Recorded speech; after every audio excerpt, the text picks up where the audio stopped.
Dans cette partie-là, nous allons travailler un peu plus nos textures. Donc nous allons voir les textures de notre bâtiment pour créer une texture, une couleur différente de l'extérieur du bâtiment et de l'intérieur du bâtiment.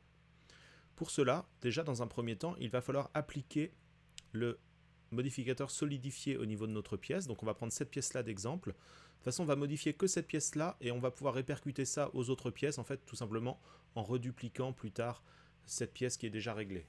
Donc là, quand j'avais fait plusieurs pièces, c'était pour vous montrer l'exemple, pour agrandir le bâtiment, mais on va y revenir par la suite.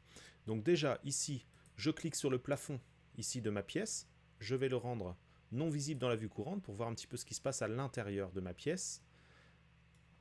Je clique ici, alors là j'ai fait 2-3 petites choses que vous n'avez pas encore fait, mais je vais vous l'expliquer très rapidement. J'ai fait 2-3 petites choses avant en préparant la vidéo, mais vous allez vous y retrouver. Donc je clique ici, et là en fait normalement vous devez avoir un modificateur ici qui s'appelle solidifier, qui correspond à l'épaisseur de vos murs. Donc vous cliquez sur la petite flèche mais au niveau de solidifier, pas au niveau du boulet 1, et vous mettez appliquer. Voilà, vous appliquez votre solidifier, donc ça, pas de souci. Maintenant, quand vous passez en mode Edit, donc avec tabulation, une fois que vous avez sélectionné la pièce ici, vous passez en mode Edit, donc avec tabulation, hop, et maintenant vous voyez que vous avez toute votre pièce qui est modélisée. C'est-à-dire que l'exécution la forme que crée le modificateur solidifié que vous avez appliqué est maintenant réellement modélisée. Maintenant, ce que je vous demanderai, c'est de sélectionner tout le contour ici de votre pièce, mais comment dire, alors là vous êtes certainement comme ça, vous là vous vous mettez en sélection de polygone déjà ici, et avec un alt clic sur le segment de contour, vous sélectionnez tout le contour de votre pièce, mais pas pour ici en fait tout simplement, mais pour le haut ici. Donc vous devez avoir des polygones, alors je vais les recréer rapidement parce que moi je les ai supprimés entre deux, et vu que j'avais pas enregistré mon fichier de sauvegarde, je peux pas vous le montrer dans la situation comme vous avez, voilà. Mais en fait, ce que vous avez ici, je vous explique rapidement, vous allez vous y retrouver, sinon dites-le moi dans les commentaires. Vous prenez sélection de polygone et vous cliquez sur le segment de contour avec alt-clic. Tac, je clique sur le segment du contour que je veux prendre. Là, ça doit vous le faire tout autour, cette sélection de polygone. Voilà, et après vous faites supprimer face, ici. Et comme ça va vous ouvrir, en fait, le mur. Ici, en haut, et vous faites la même chose en bas. Donc pour faire en bas la même chose, vous repassez en mode objet, vous sélectionnez le sol. Donc déjà on pourrait le renommer sol. Sol du monde, on va dire, parce que c'est pas le sol de la pièce. Voilà. Donc le sol ici, vous le rendez non visible dans la vue courante. Le rendu, vous le laissez toujours visible, c'est l'appareil photo. Voilà, ça vous permet de voir un petit peu plus comme ça. Vous prenez aussi le sol de la pièce ici et vous le rendez aussi non visible. Et vous sélectionnez à nouveau, comme je viens de faire ici. Donc vous sélectionnez votre pièce, vous repassez en mode Edit. Et là, vous prenez tout le contour. Donc moi, il est déjà supprimé. Mais vous prenez en cliquant sur un des segments ici qui fait le contour ici de l'épaisseur des murs. En fait, vous le sélectionnez avec Alt-clic. Ça va vous prendre tout le contour ici. Et vous faites Supprime. Et vous effacez les faces. Tout simplement. Ça va éviter, justement, quand on va créer le biseau pour casser l'arête de nos murs ici, ça va éviter de créer trop de polygones qui ne vont pas être visibles, car le haut et le bas ici, on ne le verra pas de toute façon. Donc maintenant que vous avez fait ça, vous pouvez repasser en mode objet, comme ça. Et maintenant, vous allez ajouter un nouveau modificateur qui va s'appeler biseau, ici. Hop. Et vous voyez que ça vous arrondit votre pièce ici. Et comme ça, on n'a pas d'arrondi qui se crée aussi ici. Ce serait inutile. C'est pour ça qu'on a supprimé les faces, histoire d'optimiser les choses et que quand notre scène va devenir très complexe, qu'on n'ait pas trop de polygones à gérer. Donc c'est bien de travailler de manière optimisée. Alors là, vous allez vous rendre compte que si vous augmentez ou réduisez le biseau, vous ne voyez pas de différence. C'est normal, car notre quantité, ici, notre taille du biseau est trop élevée par rapport à la possibilité qu'on a de faire un biseau ici. Donc vous réduisez, et là, au bout d'un certain moment, là, on va avoir une influence ici de biseau. Donc moi, je vais mettre à peu près 5 cm. Donc vous pouvez rentrer la valeur, 5 cm pour centimètre, et ça va vous traduire la chose en 0,05 m. Ici, donc c'est bien, ça nous crée l'arrondi ici. Alors, est-ce qu'on met un arrondi aussi important? Faites comme vous le sentez, mais moi je vais le mettre à 2 cm finalement. Je veux que ce soit très léger l'arrondi. Je veux juste casser l'arête finalement. Et je vais créer 1, 2, 3 segments ici pour que ce soit bien net, qu'on ne voit pas de traces de polygone. Alors là on le voit, mais on ne se rendra pas compte ici. Et ce qu'on va faire, là vous devez voir en fait, vous devez être comme ça, avec un ombrage plat ici. Et si vous voulez donc lisser un petit peu tout ça pour qu'on ne voit pas les traces des différents polygones, vous faites un clic droit de la souris et ombrage lissé. Très bien. Maintenant, on va attaquer la suite. Pour ça, on va créer, comme j'ai dit, une texture différente à l'intérieur et à l'extérieur. Donc pour ça, on va enregistrer des sélections de polygones. Quoique d'ailleurs, c'est peut-être pas très utile, mais si, comme ça, on pourra les modifier facilement.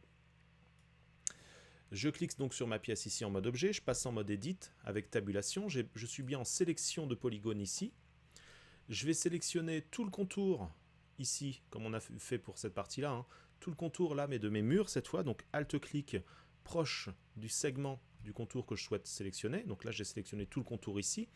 Et là, je peux enregistrer ma sélection de polygones ici. Pour ça, je vais sur le petit triangle ici. Alors là, j'avais déjà créé quelque chose, je vais le supprimer. Je vais sur ma sélection ici.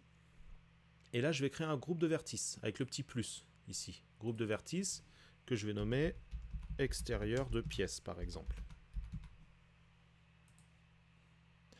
Et là, ici, donc là, ce n'est pas assigné. J'ai créé l'extérieur de pièce, mais il faut que je l'assigne. Et ça va assigner l'extérieur de pièce, cette sélection-là, uniquement aux polygones qui sont sélectionnés. Je mets assigner. Voilà. Surtout, ne touchez pas à enlever. Il ne faut pas confondre avec cette partie-là, parce que là, sinon, vous allez vous y perdre. Donc, maintenant, si je clique dans le vide ici, donc je désélectionne ma sélection, et ben, je clique sur l'extérieur de pièce ici. Alors, il est forcément sélectionné vu qu'il est tout seul pour l'instant, et je mets sélectionner. Et là, ça me sélectionne automatiquement. Alors, ça m'en sélectionne plus parce que je n'en ai pas d'autres, d'ailleurs. Donc, on va revoir ça.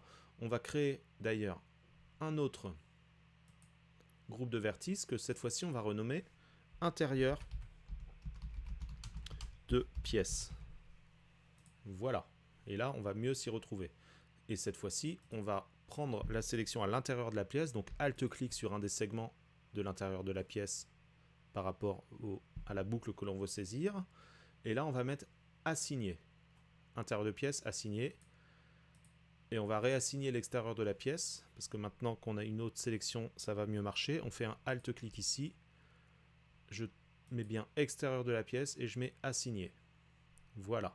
Maintenant, si je désélectionne tout, je choisis l'extérieur ou l'intérieur de la pièce. Et si je mets sélectionner, ça me sélectionne la partie que j'ai choisie. Je désélectionne ici comme ça, je prends extérieur de la pièce, sélectionner. Alors là, automatiquement, effectivement, là, c'est pas pratique pour l'extérieur. Pour l'intérieur, c'est bon, parce que ça me prend systématiquement l'intérieur de la pièce aussi, parce qu'il est enfermé dans ma sélection. Donc c'est pas très pratique, c'est pas très bien fait, mais bon, on peut pas faire sans, mais c'est pas grave. Donc on va plutôt utiliser ça uniquement pour sélectionner l'intérieur de la pièce, on va dire. Et l'extérieur, on va le sélectionner différemment. Donc extérieur de la pièce, je vais supprimer ici, on ne va pas s'en servir. Et comme ça, si je veux juste l'intérieur, je peux sélectionner facilement comme ça.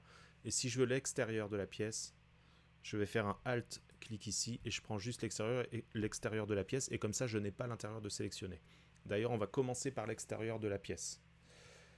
Donc maintenant, j'ai ma sélection de l'extérieur de la pièce comme ça, et surtout pas l'intérieur. Je vais ici dans mes différents polygones, ici. Je vais dupliquer ce polygone ici. Hop, je le duplique. Alors non, CTRL Z pour annuler ma précédente action. Je vais conserver ce polygone là et je vais en créer un nouveau, plus ici. Le nouveau, je vais le nommer, enfin, pour que je le nomme, il faut que je le crée déjà. Donc le nouveau ici, je vais mettre nouveau ici. Le nouveau, je vais mettre intérieur. Intérieur de la pièce. Comme ça. Donc l'extérieur de la pièce, j'ai déjà une texture ici. Je vais assigner. C'est la même texture qui est utilisée pour ici. Et l'intérieur de la pièce, je vais sélectionner l'intérieur de la pièce. Alors, c'est vrai que je vous ai montré un peu comment faire un groupe de vertices et le sélectionner. Mais est-ce que c'était vraiment utile? C'est aussi rapide, je dirais, de sélectionner tout simplement en faisant un Alt-clic ici. Mais bon, c'est pas grave. Donc je prends, donc une fois que j'ai ma sélection d'intérieur de pièce, je prends bien la texture de l'intérieur de pièce et je l'assigne. Je dis j'assigne l'intérieur de la pièce à cette partie-là. Je vais créer quelque chose d'assez différent pour bien les différencier. Donc déjà l'intérieur, vous voyez, il est beaucoup plus blanc. Alors là on s'en rend moins compte parce que on est sur, à cause du ciel, on est sur quelque chose d'un peu sombre. Mais voilà, notre intérieur est bien blanc. Et l'extérieur, voilà, je peux modifier. Donc si je clique sur l'extérieur ici, je peux modifier facilement l'extérieur et je vais lui donner par exemple un côté assez métallique en augmentant le côté métallique ici et en réduisant un peu la rugosité pour faire un petit peu de reflet. Voilà. Et là, vous voyez, on a un effet métallique ici. Donc ça nous permet de bien différencier avec le reste. Et donc voilà. Je repasse en mode objet. Voilà. Je pourrais aussi faire la texture, une texture de base pour mes portes, ici. Donc je suis dans texture ici, porte. J'avais déjà créé une texture nommée porte, sinon vous pouvez la créer. Et on va donner une couleur, en attendant, un petit peu bordeaux. Comme ça. Et puis un côté aussi très métallique.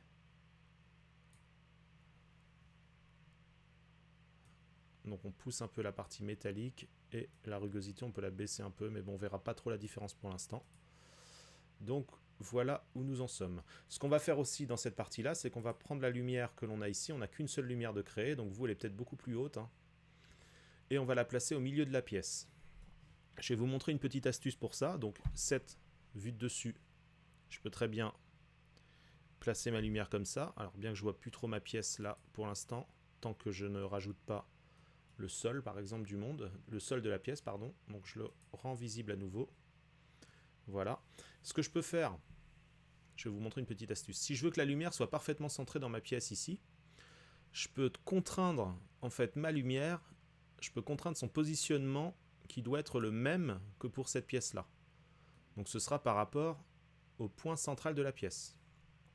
Je vous montre ça tout de suite. Je prends ici ma lumière. Je vais ici dans les propriétés de contrainte d'objet, ajouter contrainte d'objet et je vais mettre copier la position. Je vais copier la position. Donc là par défaut, il n'y a rien du tout. Donc la cible, je vais choisir la cible avec la petite pipette et la cible ce sera la pièce numéro 1.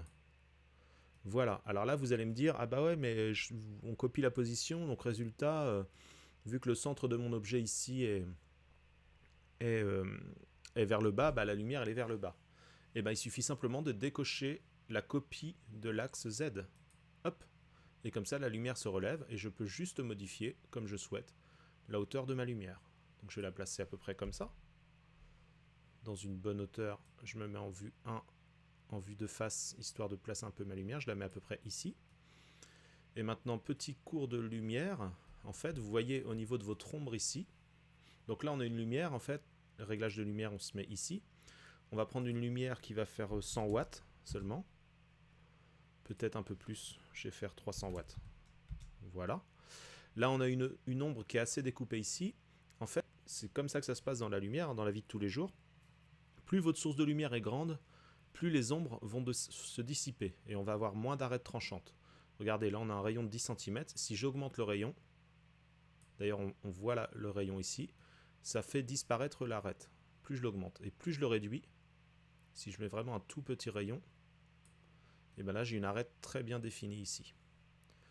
Donc nous, on va rester sur une lumière un peu, on va dire qu'elle va faire 50 cm, donc 50 cm. Voilà. Et donc voilà pour cette partie-là, j'ai pas envie de faire une vidéo trop longue. On va peut-être rajouter le plafond, voir que, quoique ça crée un petit bug aussi au niveau du plafond. Alors je vais baisser ma lumière un petit peu. Et là ça va encore. Hop, voilà. On a quelque chose d'intéressant. Alors le ciel, pour voir plus l'impact de la lumière, le ciel, je pourrais réduire la puissance du ciel. Regardez la force du ciel ici, pour aller plus vers de la nuit. Et je pourrais d'ailleurs cacher pour l'instant mon plafond. Comme ça. Et au niveau du sol aussi, si je veux créer une texture différente bon, pour l'instant, on va laisser comme ça. Le sol, on va le laisser comme ça. On va lui donner un petit reflet supplémentaire, histoire que ce soit plus joli pour la photo finale. Pensez surtout à liker la vidéo si vous voulez m'inciter à continuer donc ces séries-là. Surtout que je prépare une série assez originale que je pense va plaire à beaucoup de monde. Et la rugosité, je peux la réduire. Regardez, si je réduis la rugosité, bah, j'ai plus de reflets dans mon sol, sur mon sol, comme ça. Et avec la lumière, ça donne un effet bien sympa. Et on pourrait même faire sortir un peu la lumière. Si on place la caméra à l'intérieur ici, comme ça, vous voyez, là, on a une vue qui est assez sympathique. On rend moins visible tous nos éléments de construction, quoi qu'on va les laisser. Et donc ça nous fera la photo finale pour cette partie de la vidéo de notre série. Donc je vous dis à bientôt dans la prochaine étape.